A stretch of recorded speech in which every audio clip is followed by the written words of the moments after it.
Halo teman-teman, Hao, ketemu lagi di channel saya Mia Ye. Hari ini saya akan ajak teman-teman cerita tentang Wihara Widi Sakti Sukabumi. Sebelum tahun 1959, tempat ini bernama Bihian Kong. Ini istilah dalam bahasa Hokkien. Bahasa Mandarinnya Meishuan Kong, Istana Meishuan. Baru setelah tahun 1959, karena situasi dan kondisi politik yang terjadi di tanah air, nama Bihian Kong diubah menjadi Wihara Widi Sakti. Oh iya, sebelumnya ada yang pernah komen, katanya saya jangan ikut-ikutan mendukung yang salah dengan menyebut kata kelenteng menjadi wihara. Gak apa-apa sih komen seperti itu, tapi di sini saya mau klarifikasi sedikit kalau saya bukan ikut-ikutan. Saya menyebut nama kelenteng dengan kata wihara, seperti misalnya Wihara Widi Sakti, karena nama tersebut sudah menjadi nama resmi dari kelenteng ini dan ada papan namanya di bagian depan itu ya. Dan kelenteng-kelenteng ini maksudnya menggunakan kata wihara, di dalamnya memang biasanya ada tempat kebaktian untuk umat Buddha juga. Ada rupang Budanya juga. Kalau teman-teman yang memang umat kelenteng pasti tahu ya dengan kondisi di dalam kelenteng seperti apa, seperti yang saya sebutkan tadi. Sampai hari ini orang Tionghoa Sukabumi biasa menyebut tempat ini sebagai Bio aja. Bio itu adalah istilah dalam bahasa Hokkien yang artinya kelenteng.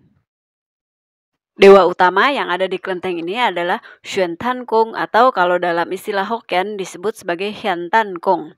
Tapi di beberapa kelenteng, khususnya di daerah Jabodetabek dan Jawa Barat, ini Jawa Barat ini khususnya Sukabumi ya, nggak tahu yang lainnya, nama Hian Tan Kong kerap dieja sebagai Han Tan Kong. Saya sendiri akan menyebut beliau sebagai Hian Tan Kong sesuai ejaan Hokkiennya ya. Kenapa bisa Kongco Hian Tan Kong yang menjadi dewa utama di bio ini? Ini tidak lepas dari cerita berdirinya tempat ini. Jadi pada tahun 1908, Sukabumi dilanda wabah kolera. Wabah itu juga sampai ke Bogor dan sekitarnya dan menewaskan ratusan orang. Di saat genting itu, Tung Hua Tiat, seorang Tionghoa Sukabumi, pergi ke Bogor. Di sana, ia berkonsultasi kepada seorang Sinse dan menanyakan obat untuk mengatasi wabah kolera tersebut. Shinsei itu kemudian memberikan sebuah papan nama arwah atau dalam bahasa Hokkien disebut Sinci kepada Tung. Sinci itu rupanya Sinci seorang Kongco yang bernama Hian Tan Kong. Jadi singkat cerita, Shinsei tersebut menyarankan agar Sinci itu dibawa pulang ke Sukabumi. Harapannya supaya dapat meredakan wabah kolera di sana. Sinci itu kemudian dibawa ke Sukabumi oleh Tung dengan menggunakan kereta api. Sesampainya di Sukabumi, ia segera melakukan sembahyang kepada Kongco Hian Tan Kong sesuai cara tradisional Tionghoa. Ketika melakukan ritual sembahyang tersebut, tubuh Tung ternyata malah menjadi media untuk masuknya roh sang Kongco. Lalu dengan menggunakan bahasa Hokkien, Kongco berpesan supaya Sinci tersebut digotong mengelilingi 4 penjuru kota Sukabumi.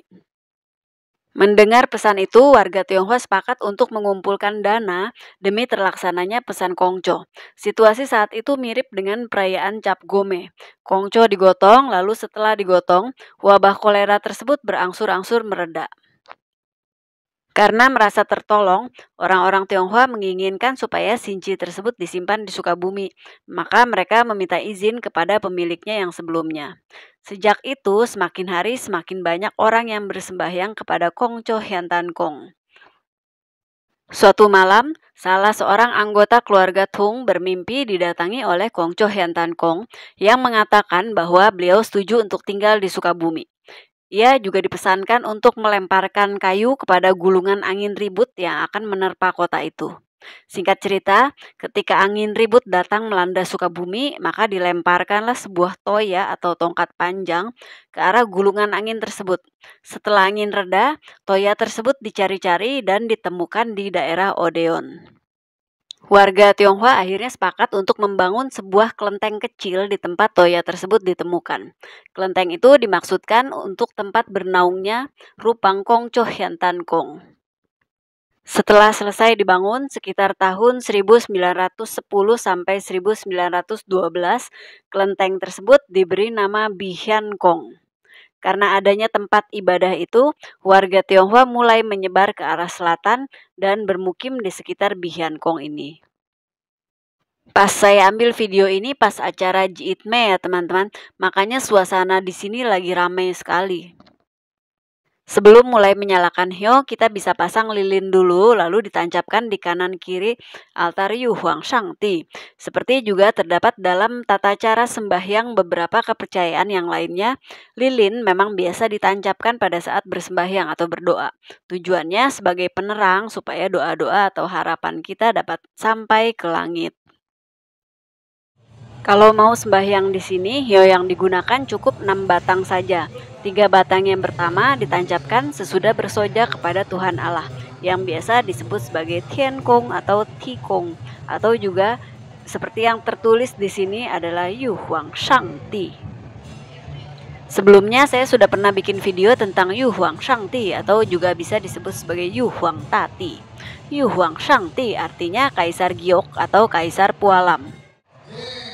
Dalam kepercayaan tradisional masyarakat Tionghoa, Yu Huang Shangti adalah dewata penguasa tertinggi yang melaksanakan pemerintahan alam semesta. Asal-usul pemujaannya dimulai pada masa dinasti Song. Dalam kitab suci Shen Yan Jue, ini kitab doa untuk memuja Yu Huang, disebutkan bahwa Yu Huang mewakili Tuhan dan memerintah alam semesta. Karena itulah sosoknya ditampilkan sedang memegang hu. Ini kertas berisi tulisan yang dipercaya mengandung doa yang memiliki kekuatan magis yang digunakan dalam upacara untuk menghadap kepada Tuhan yang Maha Kuasa. Di dalam kitab suci Yu Huang dan Timu disebutkan tentang Maha Ada dan Maha Kosong. Jadi intinya langit dan bumi adalah unsur perwujudan alam semesta dan merupakan pokok penciptaan Tuhan yang Maha Kuasa. Sebelum menciptakan langit dan bumi, Tuhan terutama menciptakan dewa penguasa atas langit dan bumi sebagai pengemban tugas besar alam semesta dalam mewujudkan sekalian alam yang sempurna. Dalam hal ini, Yu Huang adalah dewa yang maha agung, penguasa langit dan dipuja sebagai Tian Kong atau kakek langit. Yu Huang Shangti bertahta di langit ke-33 di sebuah istana yang bernama Ling Xiao Pao Tian, yang artinya istana halimun mukjizat. Berdasarkan kisah atau riwayat hidupnya, Yu Huang Shangti bukanlah Tuhan yang menciptakan langit dan bumi. Beliau adalah manusia yang mencapai kesempurnaan dan diangkat sebagai dewa yang maha agung penguasa langit. Namun di kalangan rakyat, Yu Huang Shangti memang dianggap sebagai penguasa tertinggi alam semesta. Lalu kita lihat altar dewa utama, yaitu Shen Tan Kong atau Hian Tan Kong, atau di sini tertulis sebagai Han Tan Kong. Shen Tan Kong adalah Shen Tan Yuan Shui, yang juga sering disebut sebagai Cai Shen Ye, dewa kekayaan. Dari sekian banyak versi cerita yang ada tentang Shen Tan Yuan Shui, versi yang paling terkenal adalah legenda Chao Kong Ming yang diambil dari novel Feng Shenpang, sebuah cerita klasik rakyat China yang ditulis pada masa dinasti Ming. Ini dinasti yang berkuasa pada tahun 1368 sampai 1644 Masehi. Chao Gongming diberi gelar Qinlong Ruyi Chengyi Long Hu Xuantan Zhengjun atau disingkat Chengyi Xuantan Zhengjun dan memiliki gelar Cai Shen Shizhi atau 4 pengiring yang disebut sebagai duta dewa kekayaan. Mereka berlima disebut sebagai Wu Cai Shen atau dewa kekayaan dari 5 jalan. Xuantan Zhengjun konon tidak menyukai hawa dingin. Karena itu beliau juga biasa disebut sebagai Shen Tan Kong atau Hian Tan Kong, datuk dari panggung dingin. Hian Tan Kong biasa juga disebut sebagai dewa kabar baik karena dapat memberikan kebahagiaan kepada manusia.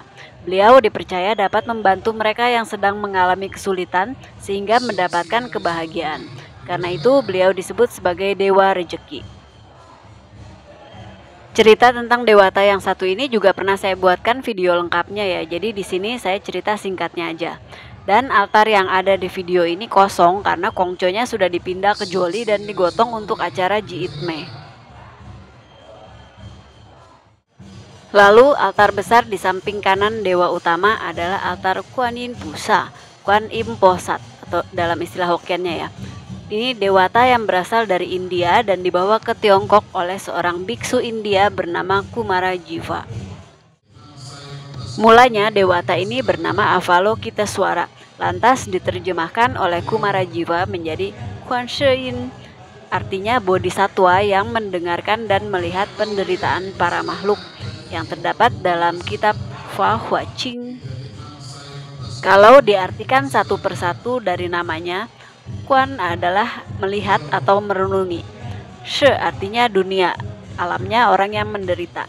Yin adalah segala sesuatu yang berasal dari dunia, jeritan atau ratapan dari makhluk hidup, baik lahir maupun batin, yang semuanya ini menyentuh lubuk hati Sang Dewi Welas Asih.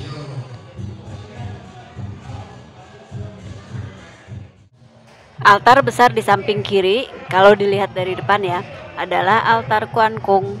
Kuan Kong memiliki nama asli Kuan Yun Chang atau disingkat sebagai Kuan Yu.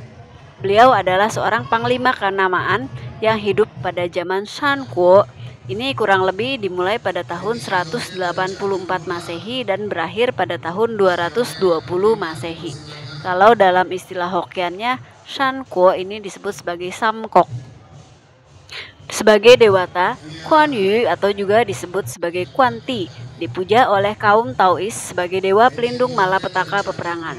Kaum Konfusianis memujanya sebagai dewa kesusastraan, sementara kaum Buddhis memujanya sebagai pelindung Dharma. Masih di altar yang sama, di samping rupang Kuan Kong, ada rupang Kue Seng Ong, Kuo Sheng Wang, atau disebut juga sebagai Kong Tek Chun Ong. Bahasa Mandarinnya Kuang Ce Chun Wang, Raja Mulia yang memberikan berkah yang melimpah. Sampai hari ini, Kuang Ce Chun Wang dijadikan sebagai dewa pelindung keluarga Kuo dan sekaligus juga dewa pelindung masyarakat Nan'an. Nan'an ini adalah nama daerah yang terletak di Provinsi Fujian atau Hokkien. Lalu di samping kanan rupang Kuan Kong ada rupang Hok Tek Cheng Sin, Fude Cheng Shen, dewa bumi.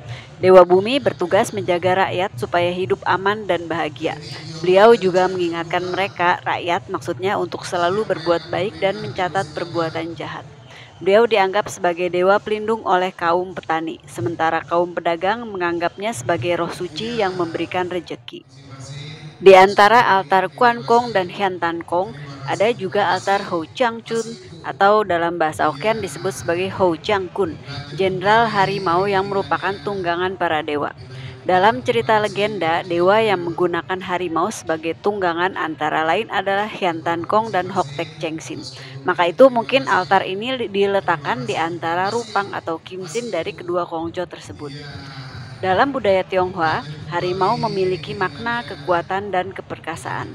Karena itu, orang tua juga sering mengajak anak-anak mereka bersembahyang di altar ini dengan harapan supaya sang anak tumbuh menjadi manusia yang kuat dalam menjalani kehidupan. Kemudian di antara altar Hian Tan Kong dan Dewi Kuan Im ada altar Buddha. Sesudah selesai sembahyang di semua altar para dewata, maka 3 hyo yang masih ada di tangan ditancapkan di sini, tepat di belakang hyo Lo Yu Huang Shang Ti. Sehabis itu, umat juga biasanya membakar kertas cince atau dalam istilah Hokkien disebut kim chua ya. Ini juga bermakna pengharapan supaya doa-doa kita dapat sampai ke langit dan dikabulkan oleh Tuhan Yang Maha Kuasa. Di samping kanan kiri tembok bio ini ada mural atau lukisan tentang Dewi Kuan Im. Bagus-bagus ya. Di bagian bawah dari mural-mural ini ada pelita-pelita menyala milik umat. Pelita-pelita itu menjadi simbol pengharapan agar jalan mereka senantiasa terang.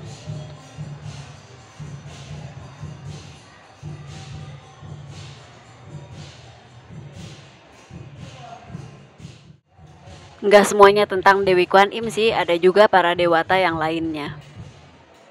Sekedar cerita aja sih teman-teman, di tempat ini dulu orang tua saya selalu membawa saya untuk bersembahyang. Jadi bisa dibilang kalau ini merupakan bio masa kecil saya, gitu.